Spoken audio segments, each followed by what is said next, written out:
What is going on, all you spies? It's Ultimate Spy 53 here, and welcome to another episode of Reviewed. This is Reviewed number 59, and today I'm going to be reviewing Disney Pixar's Toy Story 2, the sequel to Toy Story, and the second installment in the Toy Story trilogy.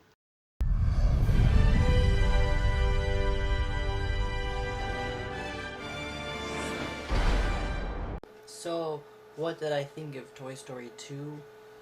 I thought it was brilliant. It was better than the original. Usually that's the case sometimes. But yeah, it was it was a fun movie. I really enjoyed it. The beginning of it was really fun, and you think it's like an actual Buzz Lightyear adventure, but it's actually a video game. So the idea is that Woody gets taken away by this chubby guy, voiced by Wayne Knight's Al from Al Toy Barn, and it's basically the gang was rescuing Woody, and he comes across this the mean guy Al. He basically wants to sell Woody, and he's like collecting the Woody Roundup game, which is basically this old TV show that Woody was part of, and so they have to rescue him, and it's a lot of fun. We meet a whole new cast of characters. We have Jessie, the yodeling cowgirl. We have the prospector and Bullseye. It was pretty fun just to see the there's more than Woody did than just a cowboy doll. But it was also a lot of references, because we go to this toy barn, and it's basically this big barn with toys, or this barn with toys, and it's really, honestly, it was pretty fun to see when the references were really good. We had the very beginning of the movie, we have a Darth Vader reference with actually we have like two Star Wars references. We have a Darth Vader breathing noise in the very beginning when Buzz lands on the planet that he's on, and then there's also a lightsaber sound when Buzz is getting through the battery of Zurger's pallet layer thing. That was a lightsaber noise, and there's also a Space Odyssey theme song playing when he was hopping across the little circles. But it was really fun, because it was like in terms of like there was a bunch of Star Wars references, particularly Star Wars Episode 5, because that one was the better of the three Star Wars movies. It's focusing. I think it's not focusing. Okay.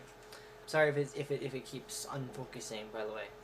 There's also a Jurassic Park reference, because actually two things. One, Wayne Knight, who voices Al, the big jelly guy who's trying to sell Woody and the Around gang to someone in Tokyo. He's voiced by Wayne Knight. Wayne Knight also plays Dennis Nedry in Jurassic Park, which is really interesting, because there's also a Jurassic Park reference Easter egg thing in the movie. In the scene where everyone, the gang, Ham, Rex, and Slinky Dog, and Mr. Potato Head are all in the car, and tour guide Barbie is in the driver's seat, driving around, and then we see Rex, who's like missing from the thing. He's trying to get back in because he gets like bumped out of the car, and eventually what happens is that we see him running towards the car, but in the exact moment we have him running, we see Mr. Potato Head looking at the window mirror, and the next thing you know, we have a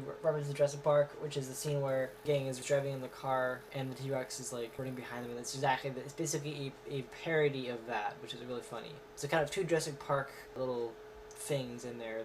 The voice of Dennis Nedry and little dinosaur Easter egg was pretty fun. Also a lot of Star Wars references in terms of the big battle between Zurg and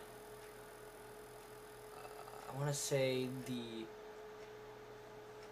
other Buzz. The thing in the movie where Buzz encounters a whole bunch of, like 1,000 of him, because he's a toy, like all other toys in his room, and he come across their Buzz Lightyear, and it's kind of like a reminiscence of the first film. A lot of the little callback to the first film with this is that he finds another Buzz, and it's kind of a thing where Woody discovers Buzz for the first time, and it's not like standing up and looking really awesome, and then the same thing happens to Buzz. So In this instance, there's a scene where the other Buzz, the one the Buzz encounters in a little the toy barn. He comes across Zurg, who is another toy, even in the video game and also the adventures of Buzz Lightyear. You have Zurg, who is this robot, this evil robot, basically a Darth Vader evil robot type of character. Um, and there's this really funny scene where it's like it, you know you decide Zurg, you meet for the last time, and then like that happened in the beginning of the movie. There's a little scene with him, but it's like another scene that happens where um, he's firing little pelts at him, kind of like a Star Wars battle in a way. And then you have the classic Episode 5 line. Well, not quite. They don't do it the same, but it's supposed to be a parody, so they don't mirror it completely. It's basically Buzz is like, "You kill my father," and then Zurg's like, "No, Buzz, I am your father." And then you have the classic "No," which was really funny to see that happen. It was really funny. He's like, "Oh my god," I mean, just like classic. Not really something you see in a Disney movie. It is a Pixar movie because this movie came out in 1999, which is about 4 years after the original.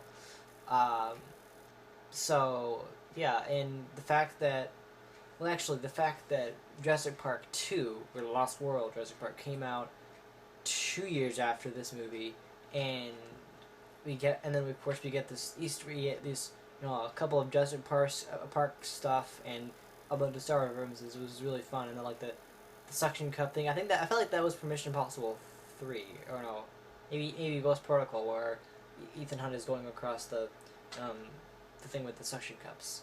If that's at all even close to a Mission Impossible Easter egg, then I don't know what is. But it was really fun to see that. I liked the scene. Oh, I said this is a review of Toy Story 2. What did I like about it? Well, I thought there's a lot of things that I liked about it. I like when Woody first encounters the Woody stuff. He comes across. He meets Jesse. Um, he gets repaired. That was really fun. It was also kind of sad because you have, Woody's little thingy getting cleaned up. He's getting overall cleaned up, and that was sad because I mean it's good, but it's also sad because like nowhere because like the little Andy thing is no longer there. Another touching scene that I really felt, it was actually sad because Pixar is really amazing with their movies, and they make it really fun, but also heartwarming and just like cheerful, but also they love to make you feel sad just a little bit. And there's a particular scene where Jesse is really angry at, or not, angry at Woody because he's more interested in Andy, and she misses, or she got abandoned by Emily, who is this apparently the Andy equivalent, a little girl who liked Jesse a lot, and this is a really touching scene where he basically, it's kind of weird because she's not really telling the story. It's like a flashback to when Emily was playing with Jesse, and then you have, Emily getting older, moving on from, toys to makeup and everything like that. And then, because Woody's like, oh my god, I didn't know. It's really sad because it's kind of like that abandoned song feel. It's like really sad and like, oh, because Pixar is one of those studios that they make movies that are, heartwarming and amazing, but also they like to, add a little bit of, a bit of a sympathy, a little bit of sadness, just a little bit, not too much, just a little bit to like make you feel sorry for a character. In this particular scene, we have, we Jesse have a little flashback to, a scene where, eventually Emily abandons her on the side of the road with a, Goodwill-esque truck. By that I mean like it's a truck that that resembles like a Goodwill type, giveaway department store. So that was pretty sad, but overall, the villain of the story was actually the prospector because he once he really decides, he has two choices. Either he can stay there and get shipped to Tokyo, where he can get endless playtime, or he can go back to his friends where Eddie is not gonna play with them forever because he's gonna get older as Teason. Actually, I felt like when what the prospector said about when Woody's gonna eventually go to college, I felt like that was a setup for the third one, which I'll review next week. I felt like that was about it. That was what it would. I mean, I felt like it might have been like that. I mean, overall, it was really fun. It's a fun movie. It's full of Star Wars references and you know, fun little things. Although one thing I noticed about the end of the movie was the first time we get bloopers. I mean, usually you have to see that from like the behind the scenes on bonus features on special features or bonus features or whatever. But in this particular movie, they had behind little bloopers by the toys, which was very funny or very odd. Well, funny and odd too. Funny because it's humor. Bloopers are pretty funny, but humor like odd because that's not usually something you'd see from an animated movie. You see the animated characters. Doesn't matter what the kind of character they are. You mess up on takes. That's really. And also, I noticed that when the people were taking saying action, you could tell that the arms that were doing the movie slate was actually animated, which makes me wonder a lot of things. But overall, it was a fun movie to see.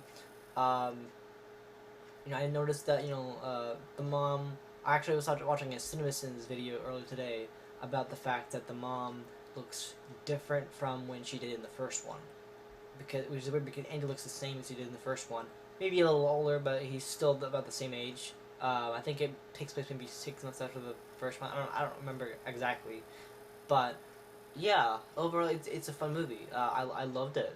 It had some great characters. By that I mean great characters that were introduced. We already know that we have Slinky Dog, Pam, Bo Peep, Mr. Potato Head. But actually that scene was really funny when Mrs. Potato Head kept cramming stuff into it. Mr. Potato Head's body. It's like, is it big on the inside or something? Because I couldn't imagine them fitting all that crap in there. Because there's actually that was one of the outtakes. Is when we have Mr. Potato Head putting all this crap into Mr. Potato Head, like a plastic steak that's way too big for it to fit. It's like, it makes me wonder if the Mr. Potato Head X figure is actually bigger than we think it is. I don't know. But yeah, also I think the silly putty was also one of the things that they ended up being, and it was really funny overall. But yeah, one of the things I liked about the movie was the very beginning scene. I think it was a little unnecessary, but we didn't really realize that it was actually a video game. I mean, it felt like a cinematic, Buzz Lightyear adventure, which actually just made into an actual TV show, and not 2D animation. I never saw it, but for this movie, Toy Story 2, it took 4 years to come out, which is reasonable for a movie from Pixar. It actually had a Bug's Life Easter egg. I never actually saw Bug's Life. I know, right? Weird, right?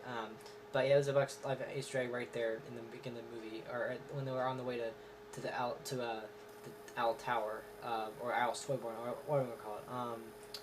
Because there's two different parts of the story, and that was really interesting how that was in there because it's Pixar.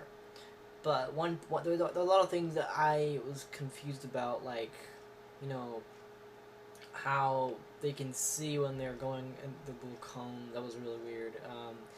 And of course, you gotta love the Pizza Plant track. That was a really fun scene when they're in the Pizza Plant track and they're driving. It's like toys driving. What? It doesn't really make sense. But one character I liked, very very well was Bullseye. He's a fun character. I mean, a lot of the characters they introduced were the Prospector, Jesse, and Bullseye. And Bullseye was a fun character because he's kind of comic relief. He's just like fun to have, and I like the fact that Woody is not complete with Bullseye. That was really fun. But the Prospector was the the evil guy. I felt like he was just like the guy who didn't want anything to do with it. It was fun. And then at the end, Wheezy becomes a more centered character. He gets more attention because he's speaker broke. So yeah, and the song is actually "You Got a Friend in Me," which is I think it was "You Got a Friend in Me." I don't know. I think so. But yeah, overall, I thought it was great. No flaws besides, that there are always something wrong with movies. I mean, there's always some sin. That's why I watch them in a sense to see what's wrong with the movie. But overall, I thought that it deserved what it got. I think I had like 99% on Rotten Tomatoes, which is one less than Toy Story 1, but it was still really good. 99% is really good. That's just, it means it's amazing. Pixar is known for its amazing movies, and that's why I love them. Of course, you can't deny DreamWorks or Sony Animation or Illumination or any of those studios, or just I play a Disney movie. But Pixar is always known for their really really good movies. Very well done movies. This particular movie, it was really good. It was much better, and we got more character development. We got more screen time for a lot of characters. And overall, it's a fun movie. It's humorous. It has that that childish nature to it. It's overall kind of really joyous to watch, and overall I liked it a lot. Toy Story 2 was great. The time it took to make, I understand. I love the references. Very unusual. I mean, it was fun to have those two big franchises, Jurassic Park and Star Wars, kind of in there as Easter eggs. And we have one thing at the end of the movie I didn't understand, and Simpsons actually thought it was also weird how the three Barbies at the end of the movie, during the kind of the end song. Where did they get that? How did they get there? That was weird. I didn't understand that. Like, suddenly the hair. Like, did Andy's sister buy them or something? I don't know. But anyway, I think I've gone long enough for this review. I think I've talked about all the great things about it. There wasn't really much in the negative stuff. Just the fact that the weirdness with the when the toys put their little cones on their heads. How did that work exactly? That doesn't make any sense. It really does not make sense. How could they see? How could they know when to put down? I don't know. But overall, I liked it, and it was fun to watch. So overall, I'd say no flaws. There's always some thing that's kind of a mix, like an error, like a what kind of thing. But overall, I didn't have problems with it. Toy Story 2 is great. It's a really good sequel. They did a good job. So yeah, 10 out of 10. I would definitely recommend it, especially since it's a sequel. And sometimes sequels don't always go well, but this particular sequel was good. So anyway, thank you so much for watching this review. If you liked it, make sure to give it a thumbs up. Subscribe to my channel if you're new. And also, while you're at it, don't forget to subscribe to Ultimate Gaming, where I have all my game videos there now. Got 2 complex to have all this jumble of videos on one channel. So that'll be on my second channel, Ultimate Gaming. All my game videos. And if you missed last week's episode of Toy Story, you can click right here to go to it. Thank you so much for watching this episode, and I will see you next week for the next episode of Toy Story 3. Alright, see ya.